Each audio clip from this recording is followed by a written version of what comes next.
ओम नमः शिवाय। वेलकम है आपका अपने इस चैनल जिसका नाम है दक्षिणावर्ती एस्ट्रो विद मीशा। फ्रेंड्स, आज मैं बात करने वाली हूँ आप अपने कुंडली में कैसे देख सकते हैं लव मैरिज यानी प्रेम विवाह के योग। कई बार ऐसा हो जाता है आपका लव तो होता है लेकिन वो लव कम अरेंज नहीं हो पाता, यानी उसकी शादी नहीं हो पाती है। ऐसे क्या रीज़न्स होते हैं जिसमें आप प्रेम सूत्रों में बंध तो जाते हैं लेकिन कई बार आपको लगता है बात बन जाएगी और आते आते क्या होता है आपकी वो लव मैरिज कन्वर्ट नहीं हो पाती मैरिज में, यानी लव कन्वर्ट नहीं हो पाता मैरिज में। तो देखिए, कुंडली में सबसे पहले जो इसके कारक ग्रह हैं उनको जानना है, क्या क्या चीज़ें हमें स्टडी करनी है उनके बारे में बेसिक मैं आपको बताना चाहूँगी। सबसे पहले आपके पास इसके लिए D1 और D9 चार्ट, यानी आपकी लग्न कुंडली और आपकी नवमांश कुंडली आपके पास होनी चाहिए। अगर ये दोनों हैं यानी लग्न कुंडली वो सूत्र बन रहे हैं आपके लव मैरिज के और सेम सूत्र अगर D9 चार्ट या नवमांश कुंडली में बन रहे हैं तो निश्चित मानिए आपकी लव मैरिज होगी और वो होकर ही रहेगी। लेकिन अगर आपके पास D1 चार्ट में ऐसे सूत्र बन रहे हैं लेकिन D9 चार्ट में ऐसा नहीं शो हो रहा तो कहीं ना कहीं आपकी लव मैरिज नहीं होगी। आपका लव होगा लेकिन कुछ बाधाएं आएंगी, कुल मिला के आपका जो लव है वो मैरिज में कन्वर्ट नहीं हो पाएगा। तो D9 जो चार्ट है इसका आप कह लीजिए इस लव मैरिज को देखने के लिए इसका बोन है। अगर इसी में सूत्र पूरी तरीके से एप्लीकेबल नहीं होते, यानी रूल्स इसमें एप्लीकेबल नहीं होते ज्योतिष के, तो व्यर्थ है आपका ये सब लग्न में अगर आप देखकर कैलकुलेट करते हैं। तो आपके पास D1 और D9 चार्ट दोनों की इन्फॉर्मेशन होनी चाहिए। अच्छा, इसके लिए कारक ग्रह कौन कौन से होते हैं तो देखिए, सबसे पहले प्रेम का कारक कौन सा ग्रह होता है? शुक्र। आपकी कुंडली में शुक्र आपके प्रेम को दर्शाता है। मंगल जो होता है आपकी एनर्जी को दर्शाता है, आपके रोमांस को दर्शाता है, आपकी जो ऊर्जा होती है उसको दर्शाता है। तो मंगल और शुक्र जो होते हैं प्रेम के जो आपके कारक होते हैं, कारक ग्रह उनको दर्शाते हैं। चंद्रमा आपका मन होता है। यदि आपका मन ही किसी कार्य में नहीं है तो आप कैसे करेंगे? तो शुक्र, मंगल, चंद्र और गुरु भी, क्योंकि अगर आप महिलाओं की कुंडली में देखेंगे तो गुरु ग्रह विवाह का सबसे मेन कारक होता है और पुरुषों की कुंडली में सेम शुक्र ग्रह मेन कारक होता है, लेकिन प्रेम का जो कारक होता है मेन वो शुक्र ग्रह होता है।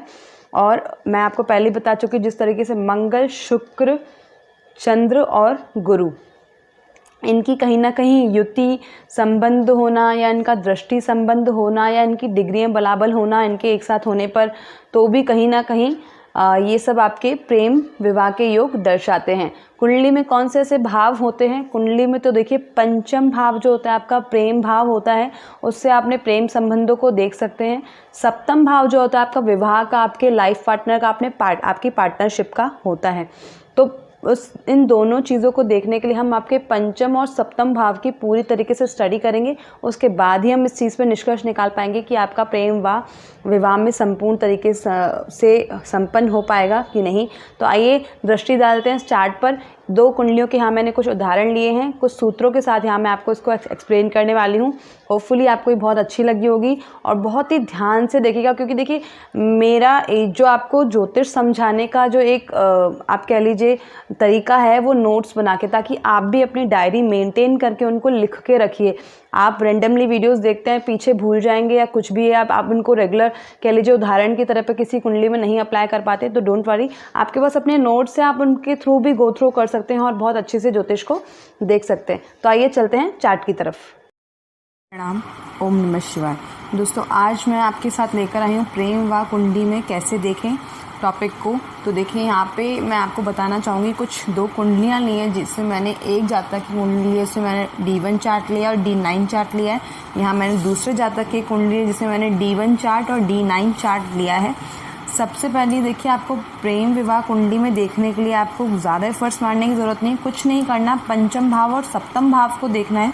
देखिए, कहीं उनका युति संबंध तो नहीं हो रहा, कहीं दृष्टि संबंध तो नहीं हो रहा, या पंचम भाव का स्वामी सप्तम भाव में नहीं बैठ गया, सप्तम भाव का स्वामी जो है पंचम भाव में नहीं बैठ गया है, या कुंडली में कहीं भी सप्तम और पंचम भाव के जो ग्रह हैं इकट्ठे एक साथ बैठ गए, तो भी आपकी कुंडली में क्या है, जातक के आपके प्रेम विवाह के योग बनते हैं। इसके अलावा क्या रूल्स होते हैं?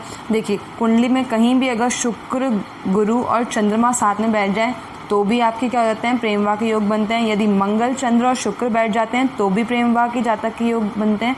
यदि मंगल, चंद्र और गुरु बैठ जाते हैं कहीं भी साथ में, तो भी जातक के प्रेम विवाह के योग होते हैं। और यदि 5वें या 7वें भाव के स्वामी के साथ में गुरु या शुक्र के अलावा चंद्रमा की भी युति होती है तो भी आपके प्रेम विवाह के योग होना संभव है। तो देखिए, आपको कुछ नहीं करना, सबसे पहले आपको क्या करना है, पंचम भाव का स्वामी देखना है और आपके सप्तम भाव का स्वामी देखना है। उनमें से देखिए किसी की युति संबंध बन रहा है।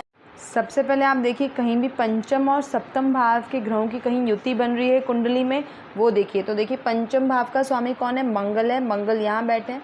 दशम भाव का स्वामी कौन है, शनि, जो खुद पंचम भाव में बैठ गए, लेकिन इनका युति संबंध भी नहीं है, दृष्टि संबंध भी नहीं है, कोई बात नहीं।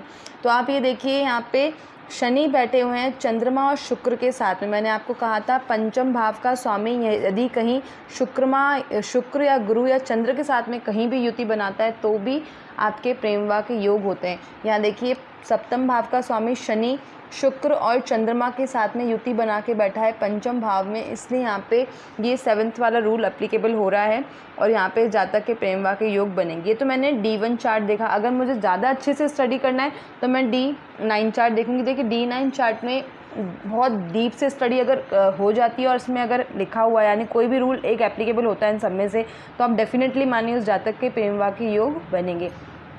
आप देखिए यहाँ पंचम भाव में लिखा हुआ 12 नंबर, 12 नंबर की राशि का स्वामी कौन होता है, गुरु, जो खुद यहाँ बैठ गया है पंचम भाव में।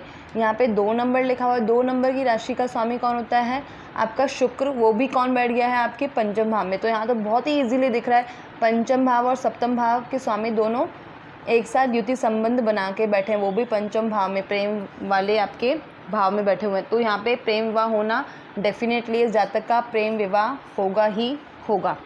यहाँ अगर एक और मैं चार्ट अगर देखना चाहूँ तो देखिए यहाँ अगर मैं चार्ट देखती हूँ जिसमें सबसे पहले मैं देखूँगी आपके पंचम भाव में कौन सी राशि लिखी हुई है। 10 नंबर की राशि का स्वामी कौन होता है, शनि। तो देखिए शनि कहाँ बैठे हुए हैं, यहाँ बैठे हुए हैं। आप ये देख लीजिए शनि यहाँ बैठे हुए हैं। यहाँ अगर मैं बात करूँगी सप्तम भाव में कौन से नंबर की राशि लिखी, 12 नंबर की राशि, और 12 नंबर की राशि के स्वामी कौन होते हैं, गुरु होते हैं, जो खुद यहाँ बैठे हैं। तो यहाँ तो आपको बहुत ही इजीली दिख रहा है। देखिए गुरु पे शनि की और शनि पे गुरु की संपूर्ण दृष्टि 7वीं दृष्टि है। देखिए 1 2 3 4 5 6 7, शनि अपनी 7वीं दृष्टि से देख रहे हैं गुरु को और गुरु भी अपनी 7वीं दृष्टि से देख रहे हैं शनि को, यानी पंचमेश और सप्तमेश दोनों दृष्टि संबंध बना के बैठे हैं। इसके अलावा एक और रूल भी देखिए इसी कुंडली में एप्लीकेबल होता है, गुरु और शुक्र के साथ में चंद्रमा बैठे हुए हैं। गुरु और शुक्र अगर चंद्रमा कहीं भी कुंडली में एक साथ बैठ जाते हैं तो भी आपके क्या हो जाते हैं, उस जातक की कुंडली में लव मैरिज के चांसेस हो जाते हैं। यहीं अगर मैं बात करूँ D9 चार्ट की ज़्यादा डीप स्टडी के लिए, तो देखिए आपको कुछ नहीं देखना। यहाँ पे देखिए 6 नंबर की राशि लिखी हुई है। 6 नंबर की राशि का स्वामी कौन होता है, बुध होता है। बुध बैठ गया आपके यहाँ पर। यहाँ लिखा हुआ 8 नंबर की राशि के स्वामी कौन होते हैं, मंगल खुद यहाँ बैठे हैं। अगर मैं देखूँ इनका कोई संबंध बन रहा है, दृष्टि संबंध, तो देखिए 1 2 3 4, देखिए सबसे पहला मंगल अपनी 4थी दृष्टि से पंचम भाव को देख रहे हैं। दूसरा 6 7, 1 2 3 4 5 6 7 और 8। अब यहाँ देखिए मंगल अपनी 8वीं दृष्टि से बुध को देख रहे हैं, तो यहाँ भी क्या हो गया, प्रेम विवाह के संबंध होंगे। एक तो मंगल खुद अपनी 4थी दृष्टि से पंचम भाव को देख रहे हैं, दूसरा मंगल अपनी 8वीं दृष्टि से यहाँ पे देख रहे हैं बुध को, तो इसलिए यहाँ पे भी इनका क्या हो गया, युति संबंध बन गया। मंगल और बुध का युति संबंध बन गया, इसलिए जातक की कुंडली में प्रेम विवाह के यहाँ योग निश्चित है। बहुत ही इजी टॉपिक है, सिर्फ समझने तक की देरी है। देखिए फ्रेंड्स, अगर आपको इतना पता है कि पंचमेश और सप्तमेश से आप इजीली इनकी मतलब स्टडी करके आप बता सकते हैं कि आपके कौन से ग्रह मतलब यहाँ युति संबंध या दृष्टि संबंध बना के बैठे हैं, या कहीं ये कुंडली में एक साथ गुरु के साथ या चंद्रमा के साथ या शुक्र के साथ कहीं एक साथ बैठे हुए हैं, तो भी क्या हो जाता है, आपके लव मैरिज के चांस होता है। लेकिन कई बार ये लव मैरिजेस कैंसिल भी हो जाती है। शुक्र और मंगल की जो युति होती है फ्रेंड्स, वो आपकी क्या होती है, प्रेम को दर्शाती है कुंडली में, यानी जातक क्या हो जाता है, थोड़ा फ्लर्टी होता है, थोड़ा प्रेम प्रसंगों में ज़्यादा होता है। लेकिन सब अकेले इनकी युति से ही आपकी कुंडली में प्रेम विवाह को हम पूरी तरीके से नहीं कह सकते कि प्रेम विवाह में कन्वर्ट हो जाएगा। उसके लिए आपको D1 और D9 चार्ट की पूरी तरह स्टडी करनी पड़ती है।